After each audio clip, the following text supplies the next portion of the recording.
Welcome to this week's edition of Good Books Radio. Audiobooks.com is the cheap underwriter for Good Books Radio, which is produced by UTRGV Media Services for Rio Grande Valley Public Radio. And now here's your host, David Hinojosa. Welcome to another edition of Good Books Radio. This is your host, David Hinojosa, and my guest today is Dr. Kartik Hosanagar. He is the John C. Howard Professor of Technology and Digital Business and the Professor of Marketing at the Wharton School of the University of Pennsylvania.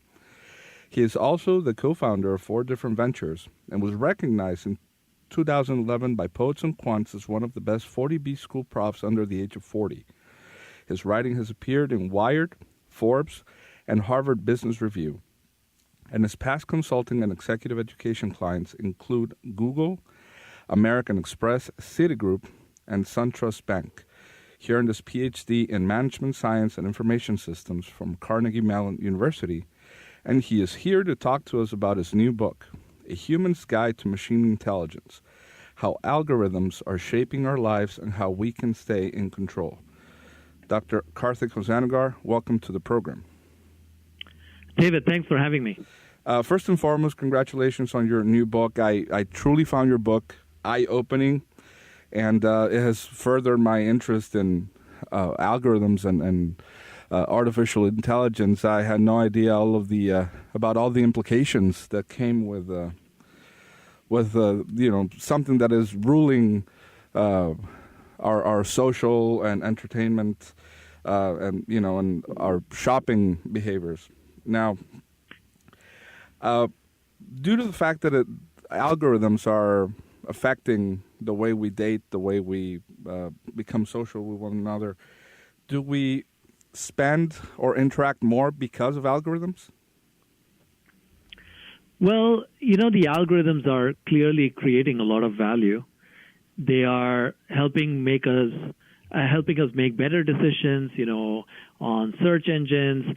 Instead of searching through thousands of websites that may contain information of interest, they're allowing us to focus on the few that might matter, on websites like Amazon or Netflix. Again, recommendations help us find the more relevant options. On Amazon, over a third of our choices are driven by algorithmic recommendations. On Netflix, over 80% of the choices we make, or 80% of our viewing activity, is driven by algorithmic recommendations. And they're influencing, in dating, again, helping people who might not otherwise connect. Algorithms say, hey, you're compatible, you should meet. And so algorithms are creating a lot of value. Sometimes it does go wrong. Does it help new people connect? To some extent it does when you look at things like dating apps and perhaps even Facebook and LinkedIn. But in other instances, they might actually be making our consumption more narrow. For example, if we keep consuming more and more of what we like through personalization algorithms, then is our news consumption too narrow? So there are those concerns as well. Some of it depends on the design of the algorithm and the setting in which you're looking at its impact. Right. Now, if a lot of our decisions are being generated by algorithms, how truly in control are we? Well, I'm going to say that we don't really have the level of controls, especially when it comes to online decisions, as most of us think we do. I just mentioned that Amazon, a third of our choices are driven by algorithmic recommendations. On Netflix, 80% of the viewing activity is through algorithmic recommendations. On YouTube, 70% of the time we spend on YouTube is driven by recommendations by algorithms. Uh-huh. On dating apps like Tinder, almost all of the matches are because of algorithmic recommendations. There are studies that show they can even influence decisions such as, whether we decide to vote or not. There was a study conducted by researchers in Facebook where they tweaked the newsfeed algorithms of users to see how that might change their decisions. In particular, they had some users' newsfeed modified so they got more hard news, meaning more stories like the war in Iraq as opposed to funny cat videos. And they looked at how many of these people clicked the I voted button on Facebook, which was allowed or shown around the time of the elections. And what they found is that the self-reported voter turnout for the group that saw more hard news went up from 64% to 67%. And 3 percentage points might not sound like much, but we know many elections, including the 2016 elections, were influenced by numbers that are much smaller. So clearly, these systems do have a very significant impact on our choice, and they drive a lot of our decisions online. And even a Google search out of millions of pages that could be shown, and maybe even several hundred that are relevant, most of us see just the top 2 or 3. And so again, it's an algorithm that's influencing what we see, what we buy, what we do. Right.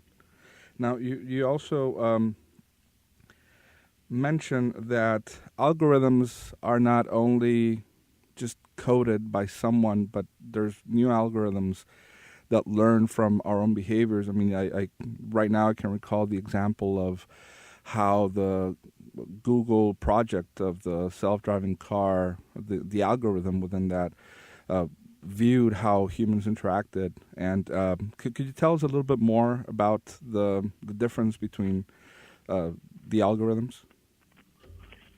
Yeah, so if you wanted to use an algorithm to make decisions and have it make decisions as well as human beings, the question is, how do we create that kind of intelligence, or specifically that kind of artificial intelligence or AI? Now, one approach to doing that is you interview lots of experts and you identify the rules they use to make decisions, and you code those rules. And that's how we used to code algorithms in the past. Essentially, if I wanted to drive a car, then what I would do is I'll ask you, David, to tell me what are the rules you use to drive cars. Right. And we could spend hours where you list these rules, like, if the car in front of you brakes and it's close enough that you will brake yourself, and you switch lanes when this happens, when you see a stop sign, you stop, and so on. And so you'll give me a bunch of these rules. And I can code all of these rules. And it turns out you can build reasonable software with that, reasonably good. But it was bound to fail at some point. And it's not going to really be as good as a human, because what's going to happen is eventually it'll encounter a situation that is not covered by a rule, and it fails. And same thing with trying to diagnose a disease. You can interview doctors and you can identify all the rules, and you can build a reasonable system, but it's not going to be as good as the doctor. So where we've gone now, more recently, is that we've said, look, if it's so hard to find all the rules for decision making, let's actually switch and use data and have the machines learn on their own from the data. This is the area of what's known as machine learning, which is the most important subfield of AI. And the idea here is, if we've got lots of data, the machines can learn the patterns in there on their own. So if you want to make a machine drive a car, then you video or you videotape or record tens of thousands of people driving their cars over many days. And with this data on, all these people driving cars over hundreds of thousands of miles, the machine learning algorithm can look at that and learn the patterns. When should I brake? When should I turn left? When should I switch lanes? And so on. And it learns how to drive on its own by looking at the data. Similarly, if you have data on hundreds of thousands of patients who walked into hospital systems, and you know what were the symptoms they had and what was the final diagnosis by the doctor, then these machine learning algorithms, again, can look at the patterns and learn how to diagnose diseases. So that's the direction in which we've been going over the last few years. So increasingly, it's not a programmer feeding in rules that the system follows, but mostly it is rules and patterns that the system learns on its own by looking at large amounts of data. Right. And you also mentioned on negative implications of that. Could you tell us a little bit how algorithms sometimes have gone rogue and they've picked up on negative situations and that are potentially harmful for consumers? Yeah, there have been many recent instances where algorithms have done unusual things that we couldn't have predicted in advance. in 2016, ProPublica, which is a nonprofit site, they did an analysis of algorithms used in courtrooms in the U.S., and they found that these algorithms had a race bias. Specifically, these algorithms were tasked with predicting risk scores for defendants, like the risk that they would reoffend. And what happened was that these algorithms were twice as likely to falsely predict future criminality in black defendants than white defendants. There were also news stories late last year about resume screening algorithms that have a gender bias. So they were more likely to reject women job applicants when the qualifications were similar. We know about Facebook's newsfeed algorithm, its failure in 2016 to detect fake news stories, and that resulted in a lot of fake news stories circulating. And just recently, there was the crash of the Ethiopian airline, and it seems from early investigations that the problem was with the autopilot system, and that's again an algorithm that failed and caused the plane to crash. So there's many examples of these kinds of crashes. If you look at, for example, the resume screening algorithm, it having a gender bias, it comes down to the data from which it learns. Because when we are trying to train it to select which job applicants to invite for an interview, what you do is you give it data on hundreds of thousands of job applicants in the past, which ones got invited for an interview, which ones got the job, which ones got promoted at the job, and it's trying to mimic that. But if there's a gender bias in the organization and women were not getting jobs and women were not getting promoted, then the algorithm picks up that bias.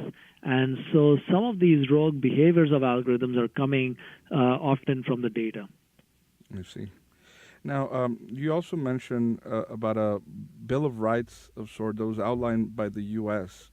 Government. Could you tell us a little bit more about this? Because, I mean, since algorithms are everywhere now, there's a set of principles that the United States government came with. Could you tell us a little bit more about this? Yeah, I think the point is that algorithms are everywhere. They're making so many decisions for us and about us, and we need to take this a little more seriously and figure out how do we provide consumers with some protection.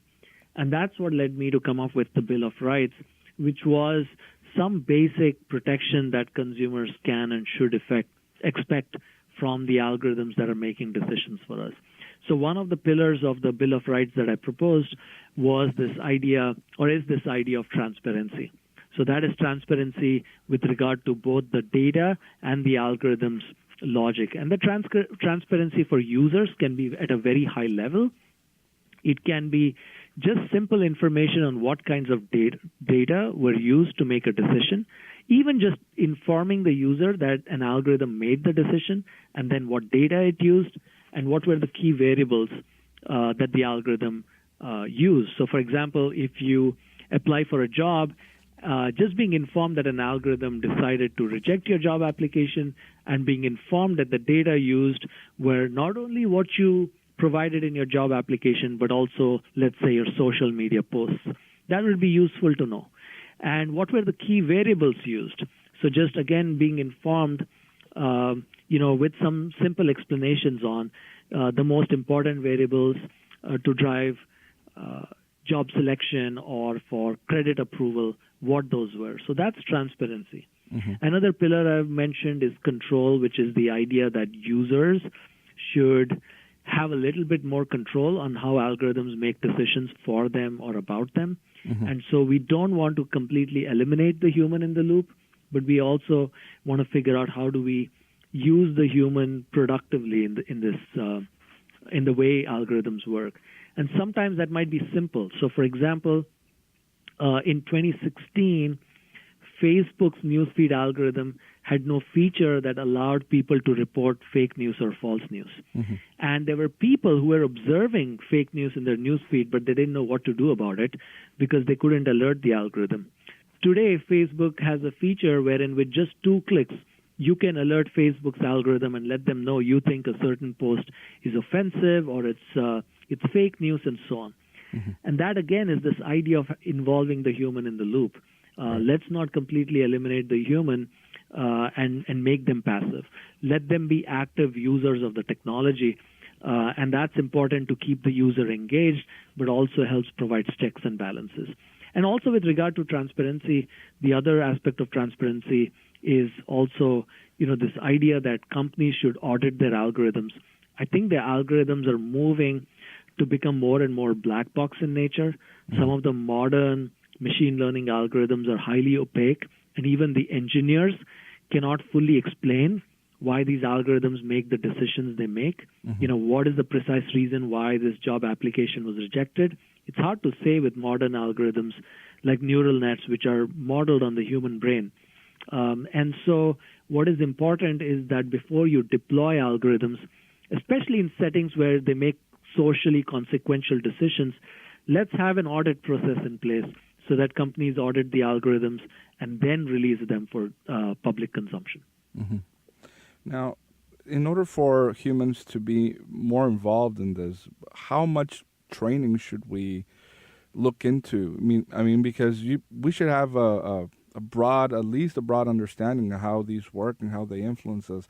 What do you recommend for people to understand more about algorithms, or what should they study or know about them? So I think there's three pieces here in terms of how humans can play more of a role here. I think the first is knowledge. I think it's about learning and becoming more active users of these technologies and not passive users who use them without understanding what's beneath the surface. And that is one problem that I wanted to address. And in fact, my book, A Human's Guide to Machine Intelligence, tries to fill that gap. It tries to explain how do these algorithms work, at least the high-level details that a user needs to do. It's almost like a user's manual to algorithms. And the idea is that users need to have this much information so they can not be passive users, but be more deliberate users of these algorithms. The second piece is that I think companies also have a bit of responsibility in terms of educating users and keeping them in the loop. I mentioned how Facebook now allows you with 2 clicks to inform the system that there is a problem with some post. With advertising today, in some cases, we have seen that there are these options where you can click and say, don't show me ads like this. And that's a way to involve the user in the loop. And once users become more actively involved, they naturally also become more aware of the system. And lastly, I think at some level, the education system needs to be changed because algorithms and technology are so fundamental to our lives that it should be part of basic literacy in schools. I think school curriculum needs to change so that students coming out of these systems have a high-level understanding of how algorithms work, how decisions are made for them by these systems, how decisions are made about them by these technology systems. Right, and I completely agree with that notion. I think we should be in our schools, kids should know how to code. They should know about algorithms and artificial intelligence, since we interact with technology on a daily basis. We should not only be able to interact or use these products, but also be able to know how they work. Right.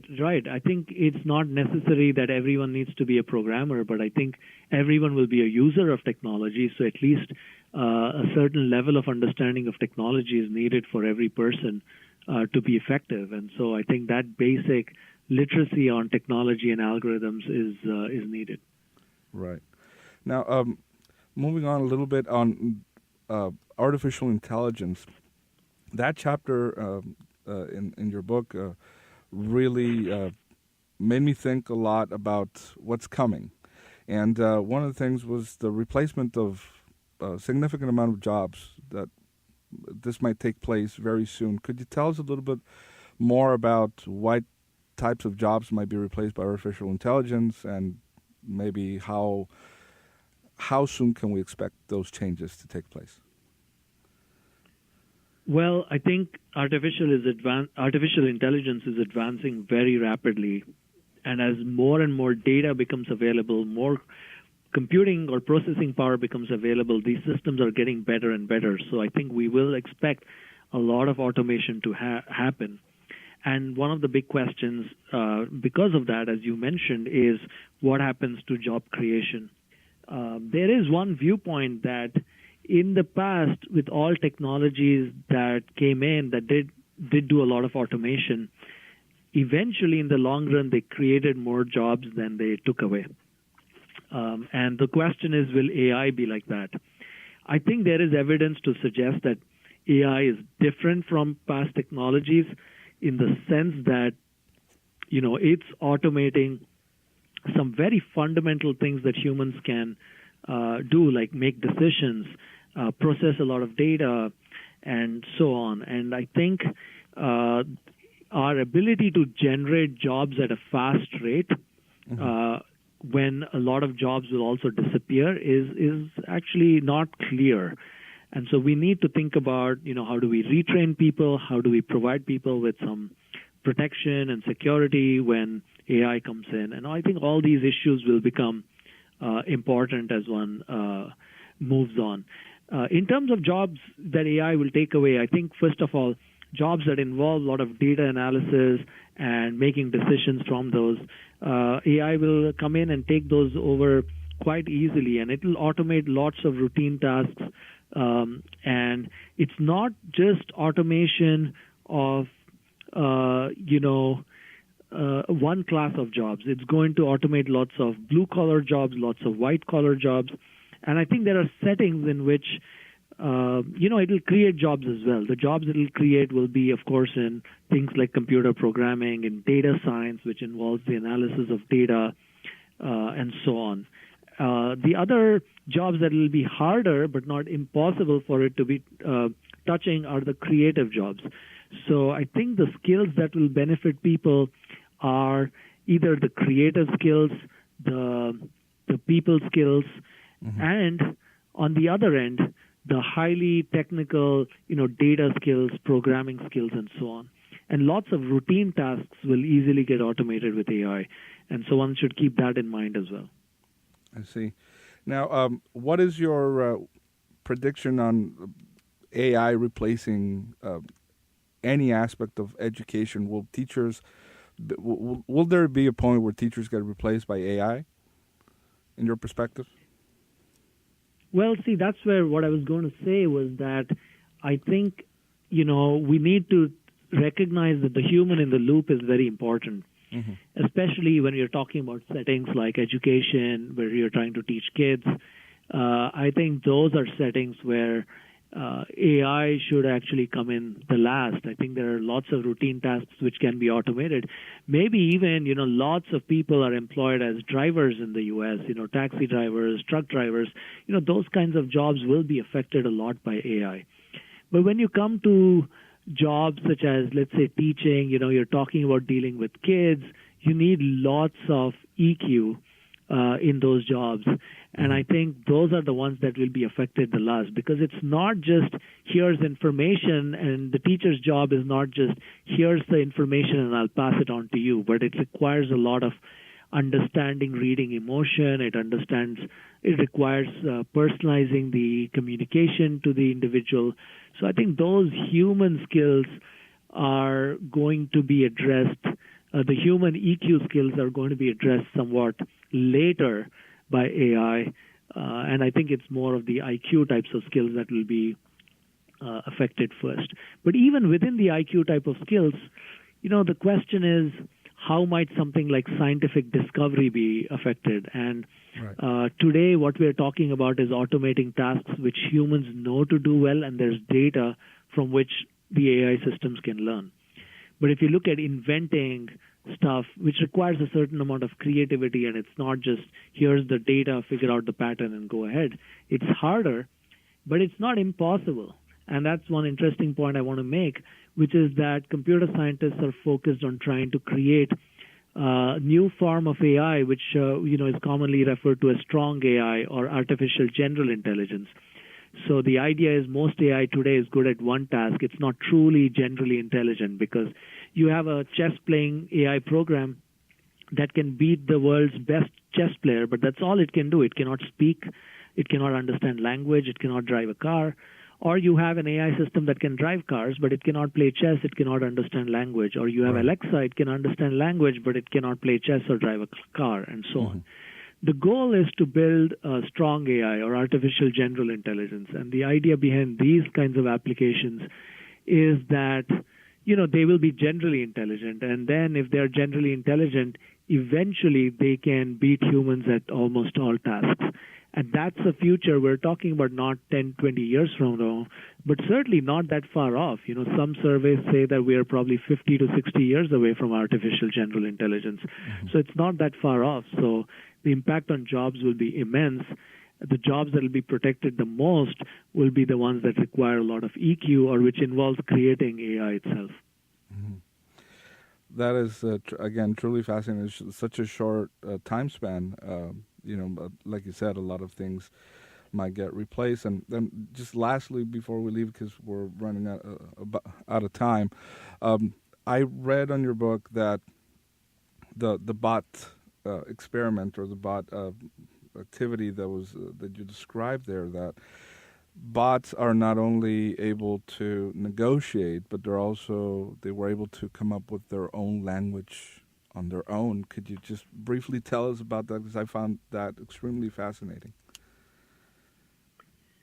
Yes. So this was a research study conducted in Facebook, and the research study was trying to see if bots can do something as complicated as negotiation, because that involves not just looking at data and making predictions, but also trying to figure out what's going on the other side.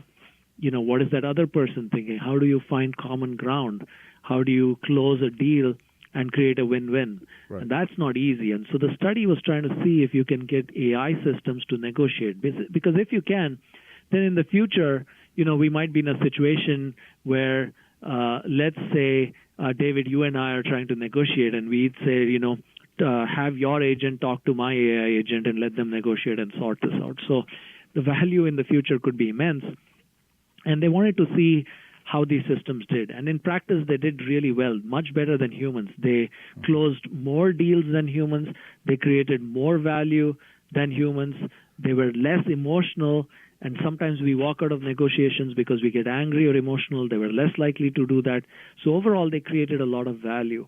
But one of the things that in some of the experiments the researchers observed was that the AI systems were communicating with each other in ways that the researchers couldn't understand. And the researchers looked at the communications, and the AI systems seemed to be understanding it and making sense of it and even arriving at a deal, but the humans couldn't interpret it. And what they realized was that this was much like, let's say, in financial markets, stock traders, as they're constantly trading, they learn to create shorthand and their own unique language that a layperson cannot understand. So, for example, when they're buying and selling stocks, they might use short forms that we don't understand.